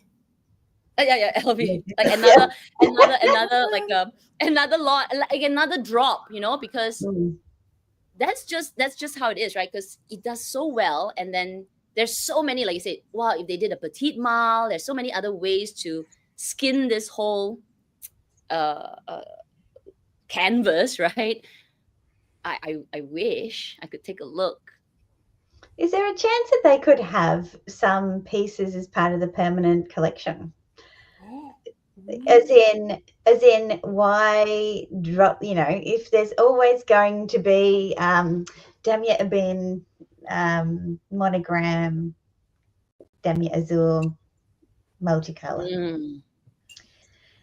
And just in a few limited pieces, or maybe they could even make it as part of the, what do they call, the My Heritage, or the kind of personalization that they do at LV that's not the cases. Like, could they, if you're listening, Louis Vuitton, maybe it could be part of your permanent collection, and then, you know, you'll always have the option there. Because, yeah, there's obviously, you know, I think if they're doing it too, I guess the reason they say it was stopped back in 2014 was because of the counterfeiting. But then why bring it back? Like, that doesn't seem to make sense. And the regular monogram and is counterfeited too. So, yeah, maybe that's an option if it's about money. It comes down to what Murakami wants to do, because it's a licensing agreement and what he wants for his brand, and if he wants to do that or not, because clearly the original licensing ran out to the point where they can't produce some parts for original bags can't be replaced because it was under licensing then. So if he wants to continue to get a paycheck forevermore, then absolutely. But I guess artists can be finicky around, but I don't want my stuff out there forever through LVMH. I want it to be limited in its pieces, so that it gives me more clout as an actual artist, not just somebody who made a design that then was peddled through LVMH. So yeah, and it's interesting that I feel like, so when Marc Jacobs did it the first time, Marc Jacobs had a very heavy hand in working with Murakami, but we most certainly haven't seen Nicholas have any hand in this time around. Like, he's been nowhere to be seen with this. So it was really done independently of either of the head designers for men's or women's this time around. So I think that's really interesting that the head of women's wear really has been nowhere on this. Yeah. Interesting. Okay, let's pull some comments. Let's see. All right, Annie saying, Petite Mal, we already have two buyers here in this live. I guess the cherry blossom and cherry demand are not as crazy. Yeah. Cherries, I think, will do well. I think it will do incredibly well. I believe it will be a sell-through. Cherry blossoms is such a short run that I think they'll sell through just on the basis that there will be so few pieces. Yeah. Okay, let's pull this one. Willa saying, I believe multi was available for many years. I don't know why they didn't do that this time. We don't know, actually. So, which is why I'm thinking that, who knows, they might pop it again next year or something. I think Connor was saying in his video that potentially this whole pre-order scenario was just an opportunity to drum up future business, and that there'll be trailing stock. Hence I asked you that question about what if she called you with a little Speedy in a couple of days, would you still say yes? And then that kind of trickling stock coming in, you know, similar to how the craze of the Pochette Matisse was back in the day, where they were never in, but if you put your name down, you got a phone call to get one. Like, they were never in the store. So that was his kind of theory around, you know, they're just going to keep taking orders and stock will come in. So who knows? Possible. Yeah, possible. But they have to play this quite right, though, because I think maybe in the past, they could drag it out a little bit. But nowadays, things move so quickly. We get bored so easily as well. We have such shorter attention spans that if they drag it out for too long, particularly for us, right? Because we are the main buyers of this, because there is a lot of nostalgia to it. So if you drag it out too long, you're like, after a while, I would also be, never mind. I don't want, because I've already spent my money elsewhere on Hermes. So I would probably not be wanting it. So it's sort of that right timing of when to say, hey, Kat, I managed to get one. So is it a couple of months from now? Is it, if it's a year from now, I might have already like say, you know what, forget it. I waited too long. Get it out of my face. or I have just bought it from the resale market. Yeah. That's also possible, right? I would just say, hey Connor, just give it to me. Special price, 13,000. Yeah, because the age group would have gone to the resale market. They say, you know what, I don't want to be part of this, circus of waiting, and I'll just buy it off somebody who wants to make a profit. I don't want to wait. I'll give you the 30, 40, 50% extra. You're happy, I'm happy. And then a couple of months later, they text me, hi, I got one. Like, I'll be even more angry. I'll be like, I hate you because I've spent 50% more. That's it. So, but yet, if you get offered a special order at Hermes and they say, well, this could take up to 12 months to make, you're like, I'm there. Take my money. I'm there. And you're happy to wait that amount of time.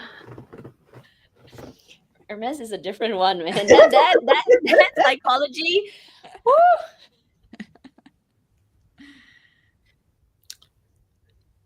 Let's see. Oh, here we go. This is for you, Annie. Dayle, from Annie. Oh, I guess and think the smaller items like Dale's keychain is harder to make. Need more powerful prescription glasses. The smaller fingers.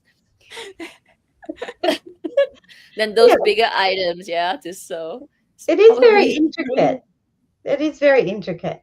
Like everything is exactly as per the big one, all the little stitches and everything. So it would be harder to make it look not clumsy, if that makes sense. Yeah. So Amy, since you're the one that's like, I'm not buying anything. If I had to throw a question to you and say, hey, you're forced, I'll give you some money. Go buy something for the collection. Which would you go for? Would you go for the cherries or would you go for the one with the flowers? And the one that you pick, what would you pick? Like you won a lottery or something. I don't even know what's being offered in those two. Even better. So just imagine like you could pick, would you go for like a petite mal with cherries? It's kind of cute though. Yeah. It is cute. I mean, if you're going to throw money at me to buy whatever I want, sure. That's the thing. I don't even know what I want. And that's me just like literally trying to make up something right now to answer you because I truly don't have, I don't know what, like maybe it's all the years of just trial and error. Me buying, like my first true luxury brand is LV. So I still think that it's a great brand to start off with, right? It's more accessible. Their availability is better. But then throughout the years of buying different brands and then now just realizing that I just, it's not that I have zero interest in owning LV pieces, but at the same time, like I'm just prioritizing what I want, and therefore LV is not on the table anymore for me. Therefore, I'm gonna make up an answer if you ask me. Yeah, make it up. You got a lottery. You're like, petite mal would be nice because it's a it's a trunk, so it's a very timeless piece from the house. Otherwise, I do like the Alma a lot, just style wise.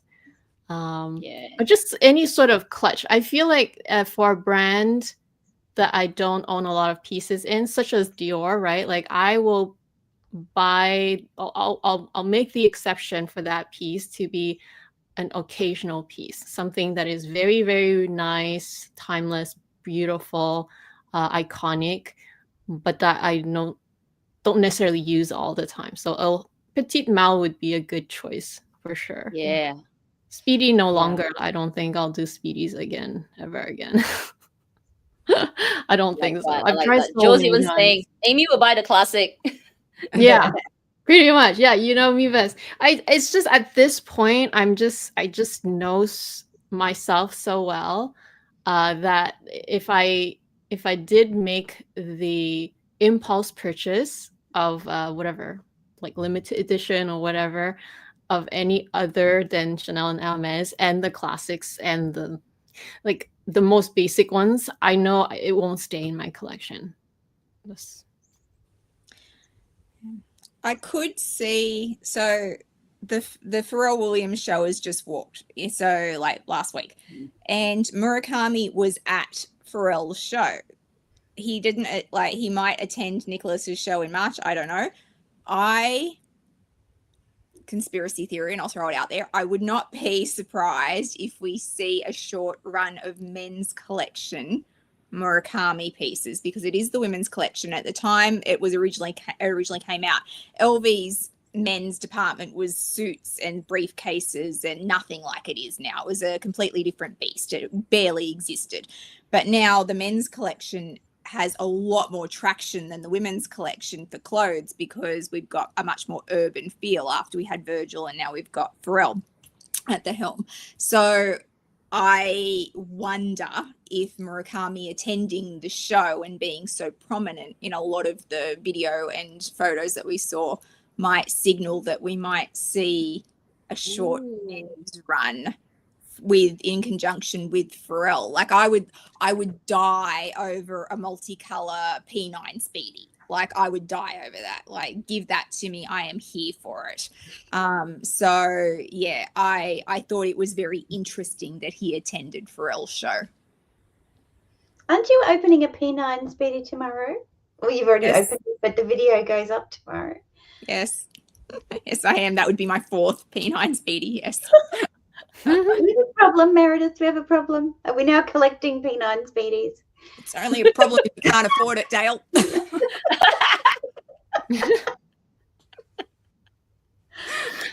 That's a really interesting conspiracy theory. But you know, if he were to make some, like, I mean, if LV were to, like, say, you know, create a capsule, just a small, like the Kusama, small capsule launch on some of the men's bags, it may be a messenger, the messenger, some of the bum bags. Maybe that's why there were no bum bags. Were there any bum bags this round? There was the mink one. And there was a bum bag. Yeah, there was a bum bag. Oh yeah, kinda. Yeah, the mink one. But yeah, if they made that croissant bum bag and then put in the men's side, I think that would sell out. It would be very Pharrell style.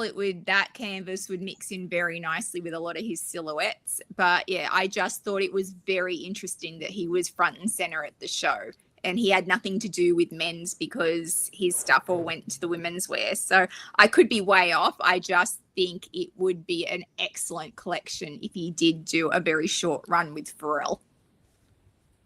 Yeah, because the past couple of years, LV has done like something for the ladies, and then a little spin off. They say, hey, the men's line has something similar, not exactly the same, but similar.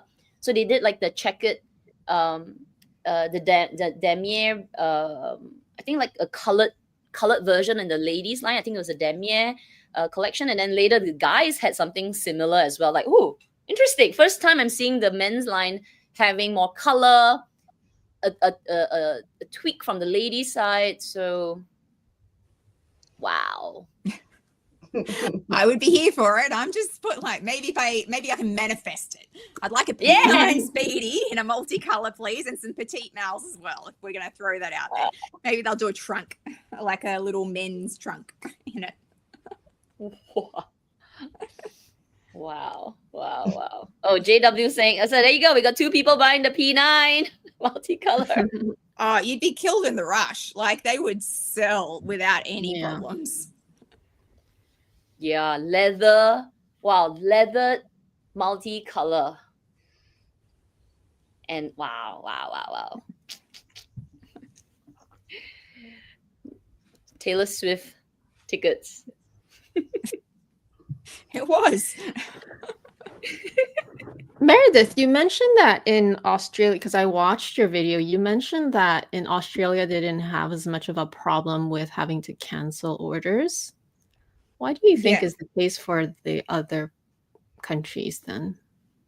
Mainly, I think, why do you think so? Well, I mean, straight off the bat, we're a much smaller market than everywhere else. I mean, I could list the LB stores within Australia just sitting here. I mean, there's only 1, 2, 3, 4, 5 in Sydney, and one of them is at the airport. So yeah, we don't have as many stores. I feel like communication was bad all across everything, and there is one rogue store in Australia that does their own thing, but generally speaking, Australians as a culture, we're fairly compliant when we're given a set of rules. So there was a set of rules that came down, and the sales associates kind of knew when they had to do things and how they had to do things, and it rolled out that way. Whereas I heard in the States, sales associates were kind of making up their own plans on the go. So one store was doing something very different to another store, where in Australia it was like, no, your VIPs are going to get first crack at this, and then work your way down your client list and decide how you want to do this. So I feel like there was a bit more compliance in Australia around how they were going to do it. But at the end of the day, Southeast Asia is a region. We are still looked at as a region. So the stock for the region was allocated by that, which meant that they all had to be on at the same time, regardless of where they were. It just seemed to be a bit more organized in Australia, except for that one store that was selling things that they shouldn't have been selling. Everybody else was like, okay, well, here's the lookbook for Australia. Decide what you want. Give me your money. I will get on at this time on this day, and I will try and secure it for you. It just seemed a bit more seamless. But I guess the argument there would be that's probably a lot easier when your market is as small as ours compared to the States or China. Although we haven't heard any bad stories out of China. I don't know if they had issues. I haven't seen anything, but they would have been a really big market for this as well.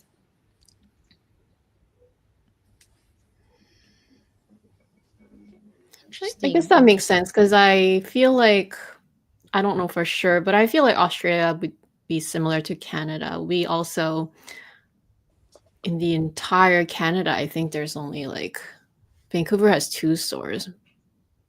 Toronto, I don't know. I feel like they would have 2 stores. Montreal, 1. Then Calgary, Edmonton. I feel like I'm like I feel like all my fingers can count all the stores in the whole Canada. And it's true that whenever we have these launches, I don't feel like there's any, like, at least I haven't heard of any like drama as big as like the USA or how do we, like, I still see many pieces being posted on Instagram, and I actually don't really know where these resellers are located. I think they have probably partners all over the world, probably some in Asia, some in the US. How do these pieces end up on the resale market so easily, so readily, do you think? Anyone who knows anything knows that the pieces that were going to be popular were going to be the Speedies, the Nanos, the 25, like the Black 30s. Like, as soon as the lookbooks came out, you could have circled all the ones that were done really well in the resale market. And any VIP who wants to make a quick buck, it's no different to Hermes. Like, if you're a VIP at Hermes and you get offered a bag and you don't want that bag, you can flip that bag without any kind of lead time to, like, your money's not going to be tied up for very long, basically. So it's no different. Like, just because you have VIPs doesn't mean that all those VIPs want to keep their pieces. They might have hated this collection. This collection might not have been for them at all, but I'm a VIP and I'm going to be offered it and I can flip these pieces. So why don't I just take this opportunity to buy what I know is going to be popular, hand it off and make some money out of it, and that will then fund me buying the next thing that I do actually want. So yeah.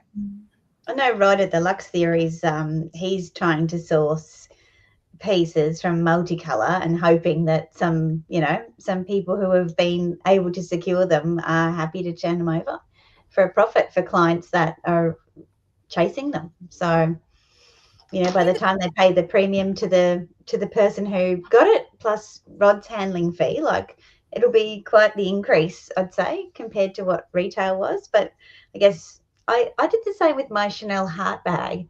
I know it was offered to VIPs first run, and then a whole bunch of them became available on the resale market. And yeah, I knew I was going to pay a premium for it, but I wanted it. So yeah, I think just because people are very important customers, they might not be, 100% loyal with their pieces as well. It might just be a bit of a business opportunity for them too. So I think there's the opposite of FOMO as well. Like when you actually get the pieces, like you got so hyped over it, and you got the lookbook and you bought everything in the lookbook. Like that could have easily have happened to me. I bought all the pieces, and then you kind of sit with buyer's remorse afterwards and go, well, that was stupid. So why not sell them off if they're going to make you money? So there would have been a whole heap of people like, I need to buy this because I missed out the first time around, and then they actually hold it in their hands and they go, this doesn't spark the joy I thought it was going to spark. So I'll sell it on and make a profit. Yeah, then you get the other half. The other part of that argument is oh, but then there were people that really wanted it that didn't get the opportunity to buy it, and you bought it even though you didn't want it, and now I've got to pay more for it. And like this whole concept of fairness in this environment is a flawed one. I think like we constantly expect fairness of access and fairness of availability and things like that, and it's just not what it's about. I don't think. I think it's a moot argument in this little niche part of the internet anyway, that yeah, of course we'd like it to be more fair and equitable, but is that really the point? I don't feel like it is. But does it exist in any part of life? Like, is there true fairness in any part of life? At the end of the day, the people who have extreme wealth will always have access to things that the people who don't. Like, if we circle back to Taylor Swift tickets, like I didn't have to go through that process because I bought a box, but I could afford to buy the box in the first place. So I had early access, and it was all taken care of well before they came up for sale. Like it's just how life is. Like if you can afford to do it, you generally have access in a different way. But I think it applies to all of life, really. And that might be not PC of me to say, but it is a fact. Like that's just how the world works. So it's unfortunate, but it just is. Yeah. I think luxury is definitely a different beast, for sure. But like if you separate that to access to big things like school and education and health and housing and all that kind of stuff, you go, yeah, there's it's totally different. Life is different to luxury is the point that I'm kind of making. I don't feel like the fairness piece fits here as it does in other parts of society. Yep, totally. I'm going to pull this last comment, and I just wonder whether it's also a strategy. So this is maybe one more before we end the day. Logic is saying, it is interesting about the VIP, as I am not one. I've only bought 2 wallets in 2024, but I was invited to place a deposit before the 2nd of December, and this is Sydney. Interesting. My theory on this is I'm wondering whether, and coming back to Dayle, your point about generating future revenue, because there are a lot of customers that may have just dropped off, buying LV, went somewhere else. Like a lot of Chanel customers have, and this is what I hear in Singapore, a lot of Chanel customers have left Chanel and they've gone to Hermes, or they've just totally just dropped out because of the price increases. I think for LV, maybe it's like maybe first brand or just sort of tired. So could this be one way to also, because it's such a hyped up collection, you may not be interested in it, but because you're invited, you feel like, I like you again, LV. So maybe it's also this strategy of getting the new customers in, the new millennials, the old customers that have left, haven't bought anything. Whereas the ones that are buying all this while, okay, you just gotta fight it out. Life's not fair. Fight it out with the rest of the world. Yeah, I think that the consistency thing seems to come up, doesn't it? It's if we just knew the rules, like Meredith said, like if we know the rules and everyone plays by the rules, then whether we like them or not, it's okay because it's consistent. But when all these inconsistencies happen, packaging, access, availability, the buyers not buying all the pieces, that's when I think we're just like, what? Like, how do you win? How do you have a win? And you have a win because you spend the most money and you get the access. That's how you win. That's the Squid Games of luxury. It's just that's how you do it. Sales associates have Rolodexes, but so like depending on who your sales associate is, depends on who they serve and who they have to ask if they want to pre-order. So my sales associate's quite high up in Louis Vuitton. He's head of menswear. Like he's got extensive he's got VIP clients who outspend me like 40 to 1. Like these people spend money. Like I'm sitting at Christmas dinner, he's like, and they do this, and I'm like, holy God, Jesus. So his list of who he's going to offer this to would be these people. Whereas if you're a sales associate, maybe you're a new sales associate, if you're an old sales associate, it depends on who your client list is as to who you're going to offer it to. So yeah, sometimes it is about the sales associate. So if someone on the next, if you're like, okay, I'm going to do the top 8 people in my clientele list, if you're number 9, you might have been number 1 for a different sales associate. It just depends on the sales associate sometimes. So yeah, once again, there's inconsistencies. How do you make the cut when you don't know where the goalpost, you just don't know where you're going to sit? So yeah, it makes it really hard. So interesting. This is so interesting. Oh my gosh. Thank you, ladies, for joining us today. And we've debated it out. I think just to round it up, no matter how terrible the whole thing was, it's successful. I mean, yeah. It's selling out. It'll continue to sell out, and if they continue to make it, I think this is their probably like a little turning point to people coming back and say, oh my gosh, LV again, it's coming back. So yeah, well done, I guess. Well done. Well done, LV. Good job. Yes. Good job. Good job. Getting my money. Good job. So thank you so much. And thank you to all the audience for joining us. Next week on our channel, it will be a members live on Amy's, and we're going to do our CNY usual session. So join us there next week on the Luxury Live Show. We would love to have you ladies back again, maybe this time with Connor. Where is he? I think he's disappeared. He hasn't been there for a while. I think he's finally disappeared somewhere. Yes. All right, ladies. Thank you so much. We will see you soon. Bye. Thank you. Bye. Thank you. Thanks.